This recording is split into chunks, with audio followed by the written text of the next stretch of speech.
times have we heard in these domestic violence situations, right? How many times have we heard when it comes to violence that it's always portrayed that men are the violent ones. Men are the most violent, especially in the Black community. Black men are beating their women. Black men are the ones, abusing their women. Black men are belligerent. Black men are this. We need to divest. We need to A, B, C, X, Y, and Z. Black men are this. All kinds of different stuff. But the reality is, when you look at the data, what we find time and time again is that violence is bidirectional. Meaning it is women and men hitting each other. And more often than not, it is women initiating. It is women initiating violence. Women initiating violence. Again, I want to reiterate. It is women initiating the violence. We saw that in this situation here. She was the first one to throw the punch. Yes, they were talking back and forth. They were yelling back and forth, but she was the first one to hit him. What to me was the most alarming about the situation was that she was so comfortable doing that. It was like for her, and then she uses a scenario just like, oh, I'm from Texas, this is what we do. Listen, my family's from Texas. I got family in Texas now. I got some of my best friends down there in Texas. I got married in Texas. I'm very familiar with that area. Just because he come to Texas don't mean that you're going to be fighting everybody. Now, maybe her family, where they're from, that's how they do things. But I'm like, don't say just because you're from Texas, if you get in my nerves, I'm going to beat you. Like, no. No. But to me, what was interesting is that she felt so comfortable approaching this grown man, right, that in many instances was, larger than her, probably stronger than her. She felt comfortable coming at him as if he is her physical equal. He's her physical equal. And like I said, luckily there was people there to break up the situation so it didn't diffuse into anything like worse. But had it just been those two, God only knows what could have happened. And y'all already know, if it had just been those two in a scenario, the police shows up. She got blood in her face. You know what I mean? He got a few bruises. Who's going to jail? Who's the one being blamed? Is it going to be her? No. So, like I said, to me, what was so interesting about the scenario is how she was so quick. She was so quick to initiate. And then also, again, the reason I wanted to play the aftermath is because there was no remorse. There wasn't like, man, I'm sorry I lost my temper.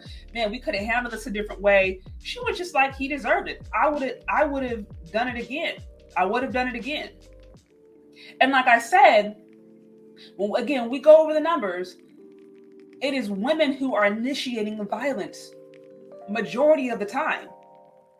I'm not saying men obviously are, there's violence happening. And then usually when men fight, when they fight back, women usually have more physical repercussions because we are physically weaker, generally speaking. But who was the one initiating the violence? It tends to be women more. And like I said, I so often hear this narrative, right, of all these men are going around here being violent. All these men are going around here beating women. And I don't want to minimize the fact that absolutely and totally happens, especially in interpersonal relationships. And I don't want to minimize that. But what we rarely talk about is the way that women provoke sometimes, and the way that women, in certain ways, almost put themselves in these situations, put themselves in these scenarios. And this is what we saw here. She was so quick. She was so quick to throw a punch. She was so quick to do that. And like I said, without any remorse, as if she was hitting another female, as if she was going for another female. And I'm like, honey, you're going for a grown man. And you do that to the wrong person and nobody's around you to break you apart. You can be really put in danger. You can really be put in danger. You do that with some other random dude that you don't like the way he looks at you. You don't like the way he talks to you. You know what I mean? You feel like he's disrespectful and you start coming at him like he's your physical equal. You could end up in a lot of trouble.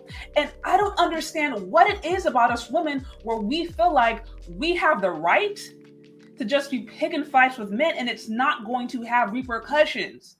And that's what I'm saying. When we look at the data, all across the board. This is not just the Black community. We've seen this in the white community, and Hispanic community. I talked about this in my False Promise of Black Love video. I also talked about in another video, Are Black Men the Most Violent? We looked at the domestic violence rates, and we saw that bidirectional violence is very common, and more often than not, women are initiating it. So like I said, we can no longer say that men are just, beating us up and we're just laying down and we're just taking it. Y'all know Black women better than that. Y'all know Black women better than that. What Black woman just gonna be hit upside the head or gonna have you talking to her some kind of way and she ain't gonna pop back out the mouth.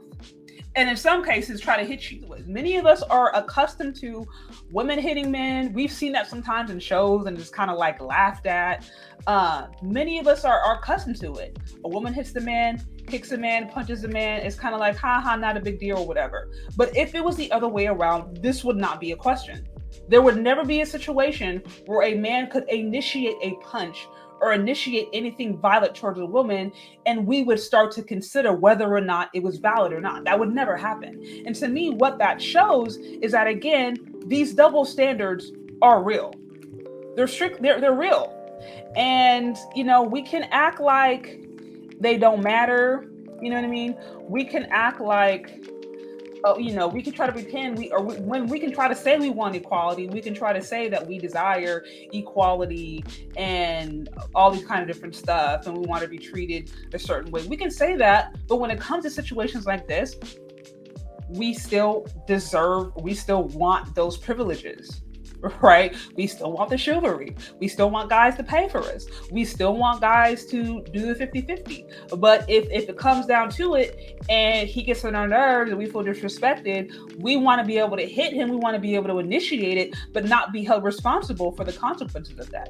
And that's what I'm saying. Like, if this was the other way around, there would never, ever be a situation where a man could initiate or hit a woman and do anything physical towards her, and it would be considered acceptable. Not one.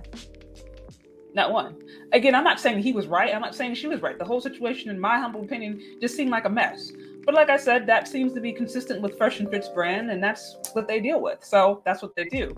But again, I think, to me, what this is representing, we're seeing these double standards. The fact that we're having these conversations, people are saying, oh, he deserved it. You know what I mean? People saying he deserved it. If it was the other way around, if he was the one that initiated the punch, and they said, oh, well, she deserved it. She deserved to be hit. She deserved to be punched. People may think that, you know what I mean? But that's not a good look. And I this is my personal opinion, I could be wrong on this, but I think just because, historically, there is a lot more, when it comes to domestic violence, especially, like, men generally have a lot more at stake to lose just because of just the nature of the system and just nature of them being stronger and all the kind of different stuff. So I would think that men would tend to be a little bit more, this is not always the case, but just generally speaking, I would think a man would tend to be more cautious when it comes to physically exerting himself, because the repercussions are going to be more real and they're usually going to be more harsh. Whereas a woman, slap a guy, it's kind of like, okay, well, maybe he deserved it. And is that fair? Is that fair?